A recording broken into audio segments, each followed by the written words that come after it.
ರಮೇಶ್ ಜಾರಕಿಹೊಳಿ ನಡೆಯಿಂದ ಕಂಗಾಲಾಗಿದ್ದಾರೆ ದೋಸ್ತಿ ನಾಯಕರು. ಸಮ್ಮಿಶ್ರ ಸರ್ಕಾರವನ್ನ ಉಳಿಸಿಕೊಳ್ಳಲು ದೋಸ್ತಿ ನಾಯಕರು ಸರ್ಕಸ್ ಮಾಡ್ತಾ ಇದ್ದಾರೆ. ಸಿಎಂ ಕುಮಾರಸ್ವಾಮಿ ಜೊತೆ ಕಾಂಗ್ರೆಸ್ ನಾಯಕರು ಚರ್ಚೆಯನ್ನ ಮಾಡಿದ್ರು.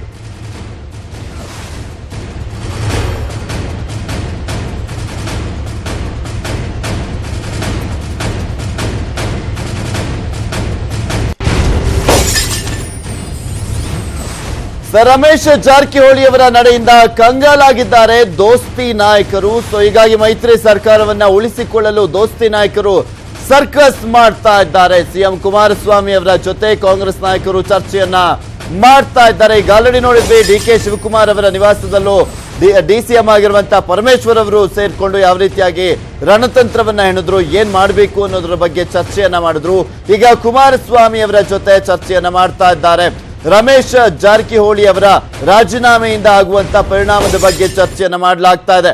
ರಮೇಶ್ ಜಾರಕಿಹೊಳಿ ಜೊತೆಗಿರುವಂತಹ ಶಾಸಕರ ನಡೆ ಬಗ್ಗೆಯೂ ಕೂಡ ಚರ್ಚೆ ಮಾಡಲಾಗ್ತಾ ಇದೆ. ಡಿಸಿಎಂ ಪರಮೇಶ್ವರ್, ಸಚಿವ ಡಿಕೆ ಶಿವಕುಮಾರ್ ಅವರ ಜೊತೆ ಚರ್ಚೆಯನ್ನ ಮಾಡಲಾಗ್ತಾ ಇರುವಂತದ್ದು. ಇಲ್ಲಿ ಪ್ರಮುಖವಾಗಿ ಏನ್ ಮಾಡಬೇಕು, ಯಾವ ರೀತಿಯಾಗಿ ಹೆಜ್ಜೆಯನ್ನ ಇಡಬೇಕು ಅನ್ನೋದ್ರ ಬಗ್ಗೆ ಚರ್ಚೆಯನ್ನ ಮಾಡ್ತಾ ಇದ್ದಾರೆ ಕಾಂಗ್ರೆಸ್ ನಾಯಕರು ಸಿಎಂ ಜೊತೆ. ಇನ್ನು ಈ ಕುರಿತಂತೆ ಹೆಚ್ಚಿನ ಡೀಟೇಲ್ಸ್ ಅನ್ನ ನೀಡ್ತಾರೆ ನಮ್ಮ ಪ್ರತಿನಿಧಿ ಕೃಷ್ಣ, ದೂರವಾಣಿ ಸಂಪರ್ಕದಲ್ಲಿದ್ದಾರೆ. ಎಸ್ ಕೃಷ್ಣ, ಈಗ ಸರ್ಕಾರವನ್ನ ಉಳಿಸಿಕೊಳ್ಳುವ ನಿಟ್ಟಿನಲ್ಲಿ ಯಾವ ರೀತಿಯಾಗಿ ದೋಸ್ತಿ ನಾಯಕರು ತಂತ್ರವನ್ನ ಹೆಣಿತಾ ಇದ್ದಾರೆ, ಏನೆಲ್ಲ ಚರ್ಚೆ ಆಗ್ತಾ ಇದೆ? ಪೃಥ್ವಿರಾಜ್, ಮುಖ್ಯವಾಗಿ ಈಗಾಗಲೇ ಲೋಕಸಭಾ ಚುನಾವಣಾ ಮುಗಿಯಿತು. ಇನ್ನೇನಿದ್ರು ದೋಸ್ತಿ ನಾಯಕರಿಗೆ ದೊಡ್ಡ ತಲೆನೋವಾಗಿ ಪರಿಣಮಿಸಿರುವಂತದ್ದು ಮುಖ್ಯವಾಗಿ ಸಮ್ಮಿಶ್ರ ಸರ್ಕಾರವನ್ನ ಉಳಿಸ್ಕೊಳ್ಬೇಕು ಅನ್ನುವಂಥದ್ದು. ಈಗಾಗಲೇ ರಮೇಶ್ ಜಾರಕಿಹೊಳಿ ಅವರ ರಾಜೀನಾಮೆಯಿಂದಾಗಿ ಇವರು ದೋಸ್ತಿ ನಾಯಕರು ಒಂದ್ ರೀತಿ ಎಲ್ಲೋ ಒಂದ್ ಕಡೆ ರೀತಿ ಕಂಗಾಲಾಗಿರುವಂತದ್ದು. ಮುಖ್ಯವಾಗಿ ಇವತ್ತು ಸಚಿವ ಡಿಕೆ ಶಿವಕುಮಾರ್ ಜೊತೆಗೆ ಪರಮೇಶ್ವರ್ ಒಂದ್ ಕಡೆ ಮೀಟಿಂಗ್ ಮಾಡಿದ್ದಾರೆ. ಮೀಟಿಂಗ್ ಮಾಡಿ ಏನೆಲ್ಲ ಚರ್ಚೆಗಳನ್ನ ಮಾಡಬೇಕು, ಮುಖ್ಯವಾಗಿ ಕುಮಾರಸ್ವಾಮಿ ಅವರ ಜೊತೆಗೆ ಅನ್ನೋದ್ರ ಬಗ್ಗೆ ಚರ್ಚೆ ಮಾಡಿ ಇದೀಗ ಎಚ್ ಡಿ ಕುಮಾರಸ್ವಾಮಿ ಅವರನ್ನೇ ನೇರವಾಗಿ ಭೇಟಿ ಮಾಡಿರುವಂತದ್ದು. ಜೆ ಪಿ ನಗರದಲ್ಲಿರತಕ್ಕಂಥ ನಿವಾಸದಲ್ಲಿ ಕುಮಾರಸ್ವಾಮಿ ಅವರನ್ನು ಭೇಟಿ ಮಾಡಿ ಇದೀಗ ಒಂದು ಮಹತ್ವದ ಮಾತುಕತೆಯನ್ನ ನಡೆಸ್ತಾ ಇರುವಂತದ್ದು.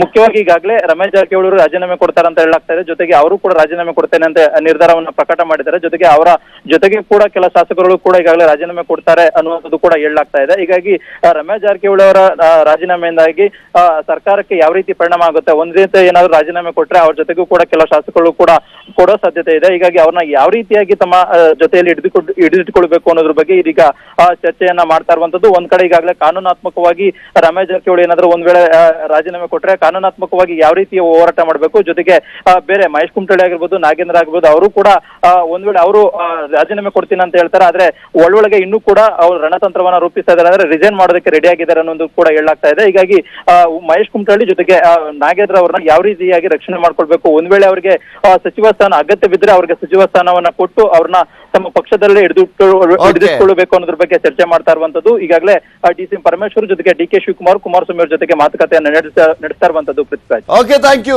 ಕೃಷ್ಣ ನಿಮ್ಮೆಲ್ಲ ಡೀಟೇಲ್ಸ್ಗಾಗಿ.